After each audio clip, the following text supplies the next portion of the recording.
I'm adding this video to what I did before in valuation. For those doing more advanced valuations, we want to build what's called a football chart. We've already done the dividend discount model. Up here, I built this data table where we went from 68 bucks to 167.86. So to build this football chart, you put your lowest value in this column, your highest value in this column, and then you just do a formula that calculates the difference. So just the high minus the low. So that formula is just taking high minus the low. My H model, what I did with the H model is I ran the same scenarios, a beta of 0.6 with a long-term growth of 3.5, and then I varied my long-term growth. I took it down to 6%, and then on the upper end, I did a beta of 0.4, long-term growth of 4.5%, and I took my short-term growth up to 10%. That gave me a range from 72 bucks up to 89 bucks. Next, I want to do my relative value model. So this is the file we built earlier. I pulled the data for you in Bloomberg, or you pulled the data yourself. We pasted its value so we could use it away from a Bloomberg machine. Here, what we want to look at is first, how wide of a range do we want? I'm using 10%, but you could use 20 if you want to narrow the range some. But I'm using 10 for Walmart. For Walmart, I'm going to use EV to sales. Remember, for the Cap IQ model, you may not be able to use price to book, but you can use EV to sales, PE ratio, and EV to EBITDA.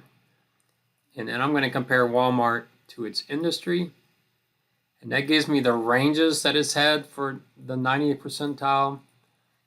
And what I do is I type in the current price, and based on these historical relationships, this model tells me their prices should range from 54.27 up to 134.86. So I'm going to copy those over to my other model.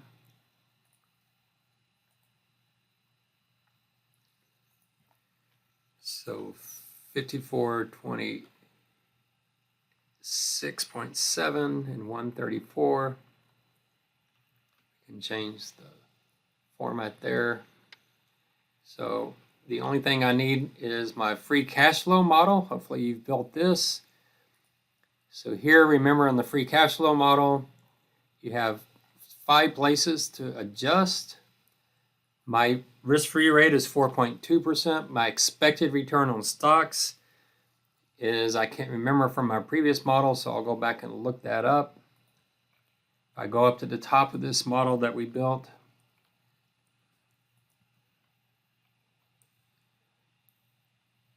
and I got my expected return on stocks is 7.75. So I'm going to put that in there, 7.75. So that's the second thing we changed. The third thing is my betas. So I'm going to run my betas between 0.4 and 0.6. I'm going to start on the lowest valuation, which is my highest beta, 0.6. And then the fourth thing I change is in Q99 here. I'm going to be doing EV to sales. So I'll just do EV to revenue or to sales. And here again, I'm going to bring in that range from my relative value file. That range for EV to sales was 0.69 to 172. I'm going to bring that over so I can see it. So I'm doing the low valuation first. So I'm going to put that one in there. If you're doing EV to EBITDA, you've got all your changes. However, if you're doing something other than EV to EBITDA, you have to change this number 5. And here what you'll see is it's multiplying by EBITDA. We want it, since I'm doing EV to sales, I want to multiply it by sales. So that's my last adjustment. And then I come down to my valuation, and my low valuation is 58.97. I can now take that back to my model, put that on the low end,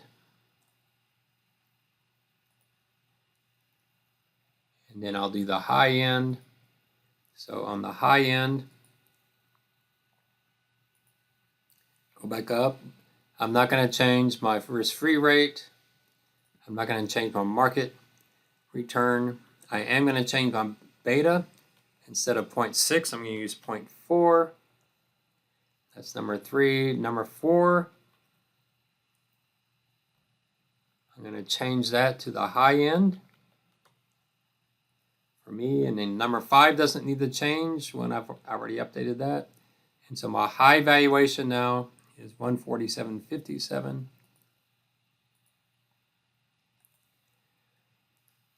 That gives us everything we need to run our football chart. I also put the 52-week range in there. You could put the current price in there if you wanted to. I've got the current price is 4.225. I'm not going to actually put that in the chart. So here's what you're going to end up with. You're going to have the dividend discount model. If you want to spell it out, you can. You can spell it better than I do. The H model, a relative value model, the free cash flow investment banking model. We'll put the 52-week range in there. I'm probably going to change the colors on that and then the current price. I'm going to format it all so it all looks the same. And I'm going to highlight my ranges other than the current price. I'm going to insert. And here I'm going to do 2D bar. And I want to do stacked. You want to make sure you see all 3 colors. And then what you do is you select the first one, and you're going to get rid of the outline, get rid of the fill, select the outside one, get rid of the outline, get rid of the fill. Now you got everything in there. You're probably going to change the range here, say from 50 up to 200, or not 50, yeah, 50, or maybe 40 up to 200. Going in stacks, well, 20 is okay. We're going to change the number so it's 0 decimal places. We don't need all that extra noise there. Maybe bold it. We don't need a legend at all. We've got our titles over here. I'm going to say Walmart valuation ranges. Now, given the 52-week range is really something different. I would actually probably prefer that to be at the bottom, so you might change the orders of them. But I'd rather this be a different color than the others. I don't want any outline.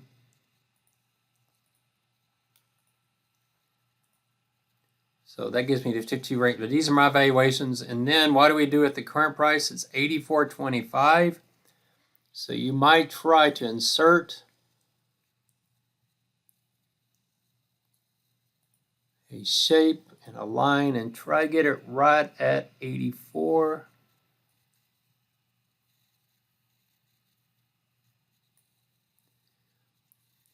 And you can probably insert a text box.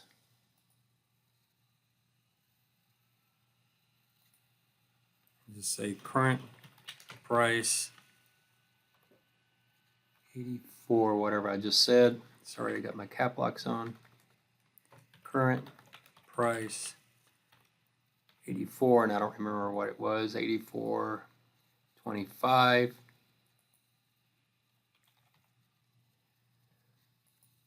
Well, let me put it over it. Current price 84.25, something like that. That's the chart you want to have at the very, very end, summarizing everything. That puts it all together in one place. And you have all of your evaluations. You look here that you look like you probably have a buy recommendation on this one. If you look back at the chart, we do have more green than pink. So we probably do have a buy recommendation. We have some downside, but we have a lot of really impressive upsides. So that becomes your last thing in your valuation paper. The first video I gave you gives you the dividend discount model and the H model. If we were to change this order,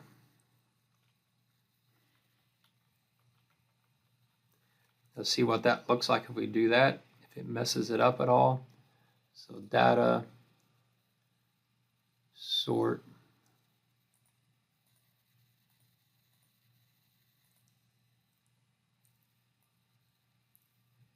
think that looks better. I think you want the 52-week range at the bottom because that's not one of your valuations. That's why I put it in different color.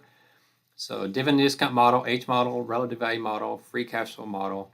It's a really great way to summarize your entire paper.